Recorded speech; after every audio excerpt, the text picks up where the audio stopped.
Hai, Assalamualaikum warahmatullahi wabarakatuh dan salam sejahtera. Untuk video pada kali ini, saya akan membentangkan topik dalam falsafah ilmu bagi memenuhi tugasan pentaksiran akhir bagi semester 2 tahun 2019-2020. Sebelum itu, saya akan perkenalkan diri saya dahulu. Nama saya Nur Atirah binti Muhammad Zubir, nombor matrik D2018-208-6480. Jadi, topik yang saya akan terangkan adalah perbandingan teori kebenaran struktural paradigmatik dan teori performatif. Sebelum tu, mari kita lihat pengenalan kepada teori kebenaran. Okey, ilmu pengetahuan berkait rapat dengan pencarian kebenaran. Bukan semua pengetahuan manusia boleh dikategorikan sebagai ilmu pengetahuan. Hanya pengetahuan tertentu yang diperolehi daripada kegiatan ilmiah dengan metod yang sistematik, analisis dan pengujian data yang dapat disebut sebagai ilmu pengetahuan. Dalam konteks falsafah ilmu barat, terdapat beberapa teori tentang kebenaran sebagaimana yang berikut. Okey, untuk teori kebenaran struktural paradigmatik, ia menyatakan bahawa kebenaran itu berdasarkan kepada paradigma atau perspektif tertentu dan didokong oleh sekelompok komuniti ilmuwan. Banyak sejarawan dan filsuf sains masa kini menekankan bahawa serangkaian fenomena atau realiti yang dipilih untuk dipelajari oleh kelompok ilmiah tertentu ditentukan oleh pandangan tertentu tentang realiti yang telah diterima secara a priori oleh kelompok tertentu. Pandangan a priori ini disebut paradigma oleh Kuhn dan worldview oleh Sardar. Okey, seterusnya mari kita lihat tokoh iaitu Thomas Kuhn, merupakan ahli falsafah sains Amerika. Beliau mengatakan bahawa ilmu yang matang menurut Kuhn mengalami fasa sains dan revolusi yang bergantian. Dalam sains biasa, teori-teori utama, instrumen, nilai dan andaian metafizik yang merangkumi matriks disiplin tetap diperbaiki, yang memungkinkan penjanaan penyelesaian teka-teki kumulatif. Sedangkan dalam revolusi saintifik, matriks disiplin mengalami penyemakan untuk memungkinkan penyelesaian teka-teki anomali yang lebih serius yang mengganggu tempoh sains normal sebelumnya. Siapa Thomas Kuhn ini? Nama penuh beliau adalah Thomas Samuel Kuhn. Beliau dilahirkan pada 18 Julai 1922 dan beliau meninggal pada 17 Jun 1996. Antara sekolah beliau ialah analitik giliran sejarah dan externalism historiografi. Okey, seterusnya mari kita lihat teori performatif. Apa itu teori performatif? Okey, teori ini berasal pada abad ke-20 John Langshaw Austin dan dipeluk oleh ahli falsafah lain seperti Frank Ramsey dan Peter Strawson. Ahli-ahli falsafah ini menentang teori klasik bahawa betul dan salah adalah penyataan atau ungkapan deskriptif. Penyataan atau dalil yang benar bermaksud bahawa dalil itu menyatakan sesuatu yang dianggap benar. Dan sebaliknya, teori performatif ini menjelaskan bahawa suatu pernyataan akan dianggap benar sekiranya mewujudkan kenyataan. Jadi, pernyataan yang benar bukanlah pernyataan yang menyatakan kenyataan, tetapi pernyataan yang mewujudkan kenyataan seperti yang dinyatakan dalam pernyataan itu. Okey, seterusnya mari kita lihat penghujahan teori kebenaran struktural paradigmatik. Okey, paradigma merupakan nilai bersama yang menjadi penentu penting dari perilaku kelompok meskipun tidak semua anggota kelompok menerapkannya dengan cara yang sama.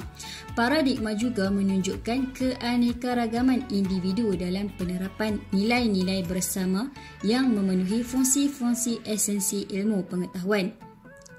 Paradigma berfungsi sebagai keputusan yang diterima dalam hukum tak tertulis.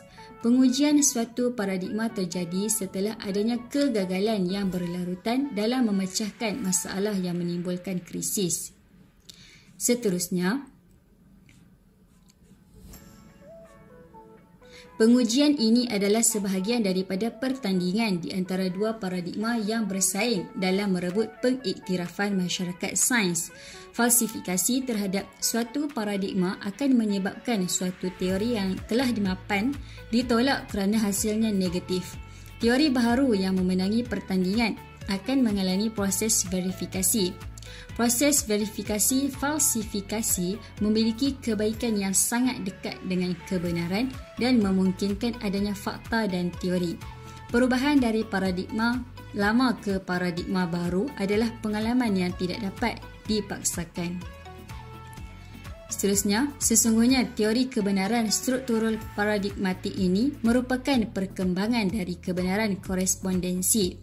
Sehingga kini, analisis regresi, analisis faktor dan analisis statistik masih ditafsirkan pada korespondensi unsur satu dengan yang lainnya. Padahal, semestinya keseluruhan struktural tata hubungan itu yang ditafsirkan kerana ia akan mampu memberikan penjelasan atau huraian yang lebih menyeluruh.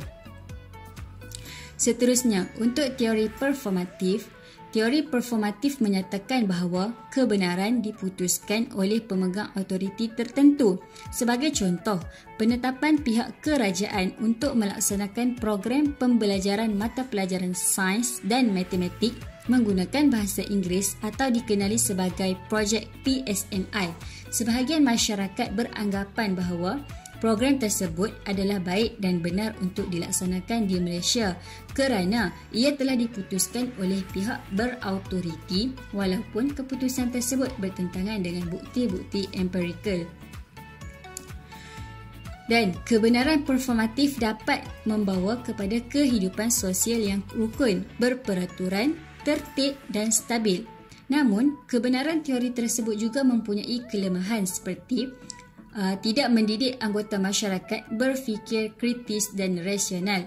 Masyarakat menjadi kurang inisiatif dan inovatif kerana terbiasa mengikuti kebenaran daripada pemegang autoriti. Bahkan, pada sesetengah tempat, masyarakatnya sangat mematuhi iaitu fanatik adat dan pihak pemerintah seolah-olah semua penyataan yang dikeluarkan adalah kebenaran mutlak. Mereka tidak berani melanggar keputusan pemimpin dan tidak dibiasakan menggunakan pemikiran yang kritis untuk mencari kebenaran. Okey, seterusnya untuk perbandingan teori kebenaran struktural paradigmatik dan teori performatif. Okey, kebenaran berdasarkan paradigma atau perspektif tertentu dan disokong oleh para ilmuwan. Teori performatif mengatakan kebenaran diputuskan oleh pemegang autoriti tertentu. Kemudian, teori kebenaran struktural paradigmatik mempercayai rangkaian fenomena atau realiti berdasarkan kelompok tertentu dan diterima a priori. Manakala teori performatif melaksanakan keputusan pihak berautoriti seperti pihak pemerintah, pemimpin agama dan pemimpin masyarakat. Teori kebenaran struktural paradigmatik, paradigma menunjukkan keanekaragaman dalam penerapan nilai-nilai bersama yang memenuhi fungsi-fungsi esensi ilmu pengetahuan. Ia juga merupakan hukum tidak tertulis. Manakala untuk teori performatif, masyarakat menjadi kurang inisiatif dan inovatif kerana mereka terbiasa mengikut kebenaran daripada pemegang autoriti. Jadi, untuk refleksi peribadi, berdasarkan dua teori di atas, dapat saya simpulkan bahawa kehidupan realiti atau fenomena tidak dapat kita fahami dengan hanya satu teori kebenaran sahaja kerana kita perlu mengetahui teori-teori yang lain untuk diaplikasikan dalam kehidupan. Seterusnya, teori kebenaran performatif dapat membantu memahami realiti kehidupan di mana kebenaran adalah daripada autoriti tertentu. Bagi sesetengah masyarakat, mereka berasa tidak adil kerana suara mereka tidak didengari. Akan tetapi, teori ini diterima oleh masyarakat yang lain kerana mereka percaya bahawa teori ini dapat membawa kepada kehidupan sosial yang rukun, berperaturan, tertib dan stabil. Sesetengah tempat masyarakatnya sangat mematuhi pihak pemerintah seolah-olah semua pernyataan yang dikeluarkan adalah kebenaran yang mutlak. Mereka tidak berani melanggar keputusan pemimpin dan tidak dibiasakan menggunakan pemikiran yang kritis untuk mencari kebenaran. Justeru, mereka berpendapat bahawa apa yang terbaik daripada pemimpin, maka itu adalah yang terbaik buat mereka. Jadi, itu sahaja daripada saya. Semoga bermanfaat kepada anda semua. Sekian, terima kasih dan Assalamualaikum warahmatullahi wabarakatuh.